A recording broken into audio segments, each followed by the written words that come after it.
when you're writing a song, like you're sometimes like making some tweaks to the lyrics and stuff. So, there were a few moments where either Marius or I like proposed to the boys that maybe there should be a lyric change. But, by and large, they were the lyricists and I was the songwriter, and Marius and I were both the composer. It's hard to ask you questions because I just want to tell you things I like about the movie for 20 minutes. I'm going to do my best. That works too. I guess I'll start with Karl. I believe you did the stage version of this like back at UCB in New York. I'm sure it had to be expanded, but how much changed once more people started getting involved and you had to start thinking about, putting it on screen? I mean, just about everything. I mean, there's very little from that show that exists in the same form than it did, and the original show, like one of the things that I thought was going to be a challenge when they made it into full length show is like so many of the jokes, because, it was a 30-minute UCB show. And all of those shows are like 30 minutes long. So a lot of the jokes and the comedy had to do with like the fact that they're changing wigs and, everything is happening so quickly. So initially I didn't think it was going to work because I was like, oh my God, like the center of the comedy of the show is the fact that it's so time limited. But, they worked on it with Larry for a really long time. And I think they did a great job. Marius, how did you find your way here? I was introduced to Josh and Aaron something like 7 years ago by our lead producer, Corey, at Churnin. And at that point, the movie was up and in development at 20th Century Fox, back when it was 20th Century Fox, which gave me some pause. I wondered whether, as things came to fruition, whether someone at Fox might notice that it's not something that they perhaps would want representing the Fox brand. I just had a suspicion that might be the case. And then, of course, Disney came along, and my suspicions were redoubled. And indeed right, because we lost that connection. But thank God we did, because we found a new parent in A24 who were nothing but supportive and just allowed us to cause the maximum amount of mayhem without interfering. So hats off to them for their courage and patience in that regard. So there was a period where it was just the whole thing was asleep. We didn't have a director, and then they found Larry, recontacted me. I picked up the thread, and then we just rolled our sleeves up and started making it. But it was a long and twisty journey. But I knew from that first meeting I had in Silver Lake with the twins 7 years ago, I knew there was something really special here, and I was delighted to have the opportunity to see it through. And how did your collaboration work? I mean, between the two of you and the two of them, did they do all the lyrics, or did you two do the orchestrations? Just how did it all come together? Lyrics are by the boys. I wrote the melodies, harmonies of the songs. I did most of the orchestration of the songs. Marius, of course, was the music producer for all the songs and was a hugely influential part of the songwriting process as we did that, and helped to punch up the orchestrations and everything once we were in post-production. And then the score really is a marriage of our work. I mean, a lot of it is thematic, so it pulls materials from the songs, and Marius did a lot of that work, and I did some of it as well. So when you hear the underscoring, it might be 32 bars of Marius and then 16 bars of Karl, and then something that we worked on together. So it really, I think the music for this really is a great marriage of like what both Marius and me brought to this.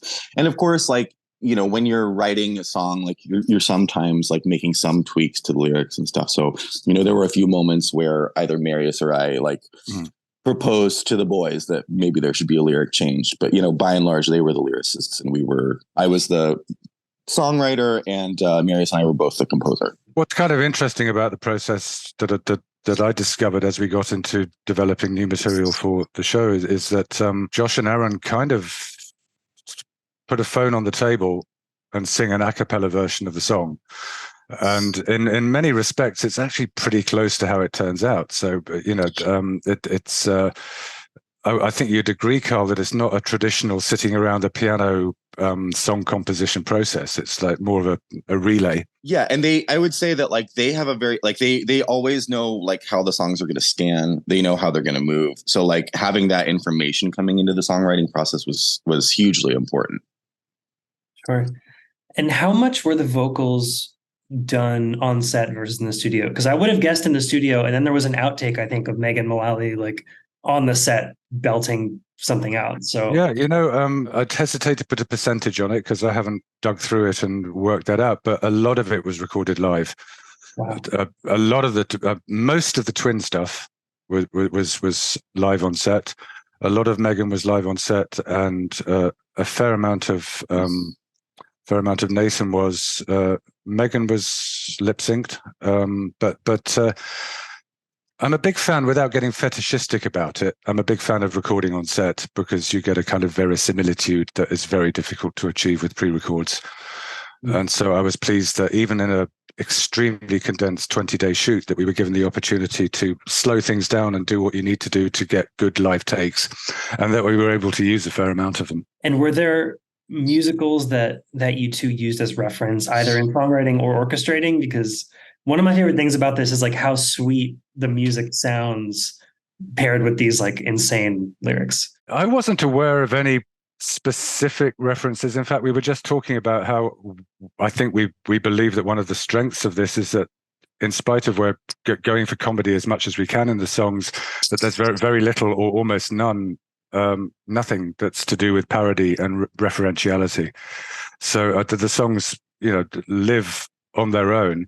And also there's a great sincerity to the performance and the composition of the songs that helps support the fact that they're also undermining themselves all the time and, referring to themselves and poking fun at themselves. And yet there's such a strong emotional core to the songwriting that I think that's what makes the show so involving. I want to ask about some specific songs because first off, like Megan Thee Stallion's song is so great. I think that's going to be one that people talk about for sure. Like, do you know if she was involved with the writing of it at all? Like, did she have ideas or was she just down to do whatever? Well, we had to turn that number around insanely fast because Megan was cast at quite a late stage. The material that we had prepared for that moment was in no way suitable for Megan Thee Stallion to perform. So we had to give her something. I mean, we knew that she'd bring her own thing to it, but we had to, but this was, barely days before we started shooting. And we only had 1 day of rehearsal with her and 2 days on set. And we had to take something which was basically a kind of an old-fashioned show tune and give it some sort of DNA that she'd be able to connect to. So we scrambled together, like I said, stopped working on everything else, scrambled together a very quick demo, and with profuse apologies sent it to her and said, this really isn't what you're used to, but see what you can do with this. And she was a champion. She turned it around in a day, sent us back a more or less finished vocal, came in and rehearsed it. The choreographers had to put it up in about 12 hours. 36 hours later, we were shooting it. I'm not sure that we all believed that it was actually going to happen as we were doing that, but the gods were smiling on us. Or Bowen was smiling on us. Oh, and I just wanted to, if I could just answer that last question a little bit more. I mean, to Marius' point, we were not referential to anything. But if you wanted to talk about like shows that I think do some of the things that we do, or some, have some of the same sensibility, like I'm thinking of like the Full Monty, with the score by David Yazbek. Like this is a show that's very funny, but has some like really earnest and emotional moments. Like, I mean, I don't know that my work sounds like David Yazbek, but certainly I was drawing from those songs. And Seth MacFarlane's work, I think, was really in my ear a lot for this as well. I think if I had a North Star, it would have been the Rocky Horror Show, not in terms of its content at all, but just in terms of its impact and its sensibility. And Reefer Madness, the musical too. Also, like, I mean, it's funny. I watched Reefer Madness for the first time in a few years the other day, and like they also have a scene where oysters and spaghetti are being served at the same time, which I thought was so funny. That's actually perfect, because the next thing I was going to ask was about Desperate for Your Love and just the generally just getting Nathan Lane and Megan Mullally to do the things that they in this. How were they? Did they take any convincing? Were they like down? Yeah. Nathan would turn up to work every morning and say, "This is the greatest mistake of my professional career." Yeah. And it was only last night that he finally admitted that it wasn't. I told him on set that this movie was going to be his apotheosis. No. Look, they were both incredibly game, and I think they knew walking into it that the only way to get through this and make it work was to embrace the extremity. So they knew they had to do that, but it can't have been comfortable for them at times. I was just going to say, like, you'll probably get a little more of this when you talk to Megan and Nathan, but like, it was really interesting to watch the different ways that they approach this. Like Nathan, very like Stanislavski, like needs to understand where the character is coming from psychologically. Like there was this whole thing about like, he wanted his character to be like a famous archaeologist. So we gave him a pith helmet and etc. And then Megan Mullally she just plays, you know, like, and that was just so, it's so fun to watch the fact that like, they have such a different way of doing this work, but somehow it works together. Do you know what I mean? I think that that's part of the secret sauce that makes them such a special part of this, you know? Really quickly about the archaeologist that you mentioned, was that just something he wanted to have in his mind to kind of shape the character? Like not in the script, like not part of the thing, right? Just kind of for him to have. Well, he wanted it in the script. I see. He wanted it in the script. Yeah. That's great. The hat. He wanted the hat in the script. Yeah. Yes, that's right. He was given the hat and he pulled it off. Yeah. But I mean, Megan surprised it. She turned up with that extraordinary accent without really having forewarned us at all. And of course, one of the first things we did was some test singing. So there was a lot of very, frantic discussion about, this is a unusual turn of events for the character. Yeah. But she'd clearly done an immense amount of wise preparation in building that character, and she brought it fairly fully formed, and it worked brilliantly. From the moment she opened her mouth, I was like, how is this going to work in a song? And it was incredible. It was so good. You two both are in this movie, I believe. Mm-hmm. So how did that come about? Did you ask for this, or was it? One of the things I've started doing, at this later stage in my career is insisting on having a cameo in pretty much everything I do, because it keeps things a little bit fresh. So this is by no means my first small role in a big musical, but I don't know how to explain it, other than I kept pestering Larry saying, you've got to put me in somewhere. And then a scene came up and they were short of a maitre d'. And I got a call at 5:30 saying, can you be on set at 7:30? And so there I was. But I mean, Karl has a much more significant and important visual role in the film than I do. So perhaps the question is better addressed to him. It was a lot of fun. I mean, I got to be the martini shot that day. So, we spent the whole day like throwing spaghetti around the set and then like watching the prop cleaners put the spaghetti back on the plate and throw it around again. And the whole place just smelled awful. And with the lights and everything. But it was like the last 20 minutes of shooting for that day, Larry was just like shouting direction at me, and it was so much fun. And then afterwards he like came up to me and he's like, was that okay? Like, are you all right? And I was like, oh my God, please shout at me as much as you want.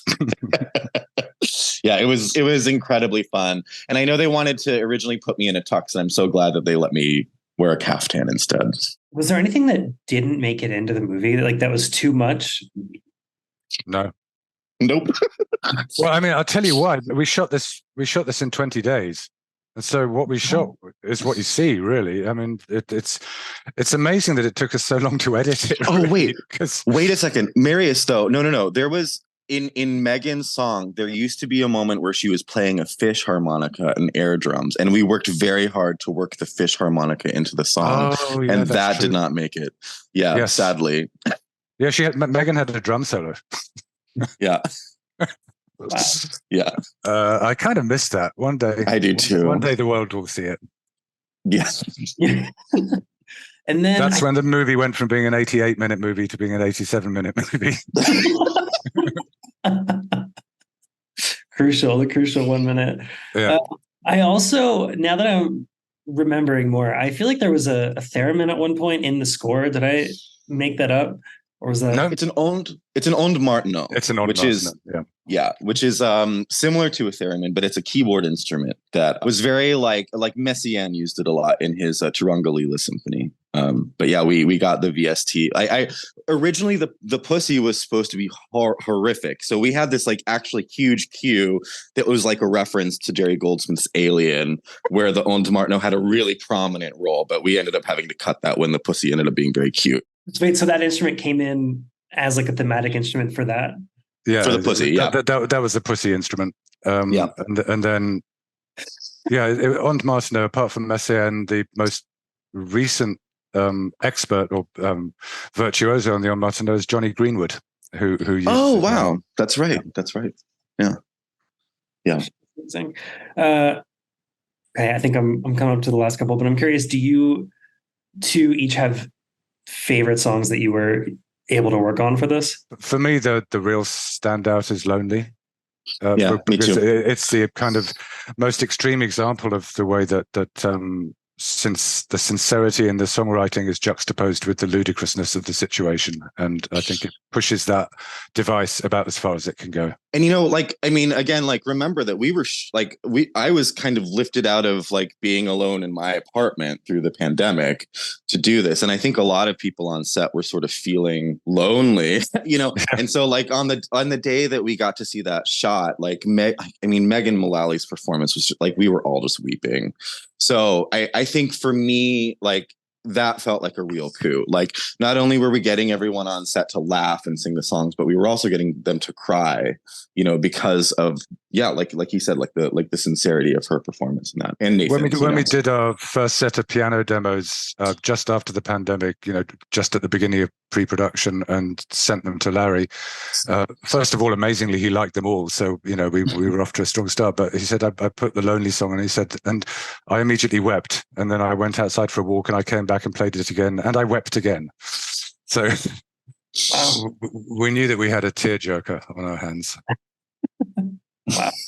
And I think this will be my last one for you. It's barely a question, so I apologize. But something that I loved so much about this is I felt like while I was watching it, there were takes where the actors were just laughing at the end of the takes, and they left it in the movie.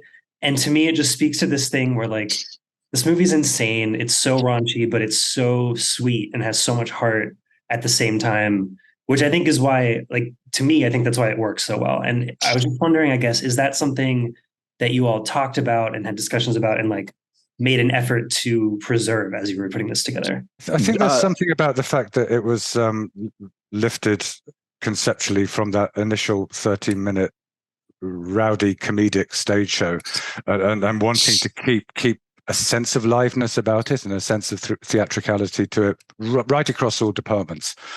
And that sort of that breaking phenomenon that you're talking about, I think is to do with that. And you're right. I think it pulls you into the joint endeavor of just having a wonderful time and, enjoying the humor together. That is part of the inclusiveness of it. I don't know, Karl, you can probably speak to that better than I can. Yeah. I also just want to say that, like, Nathan Lane, is also really largely responsible for that, because as we were in development, like, he kept reminding us, yes, let's go for the jokes, but let's also go for the heart. Like, there has to be a heart to this. And so, I think that already existed in the show, but like, it was incredibly helpful to have Nathan reminding of us of that periodically throughout the process. You know what I mean? Yeah.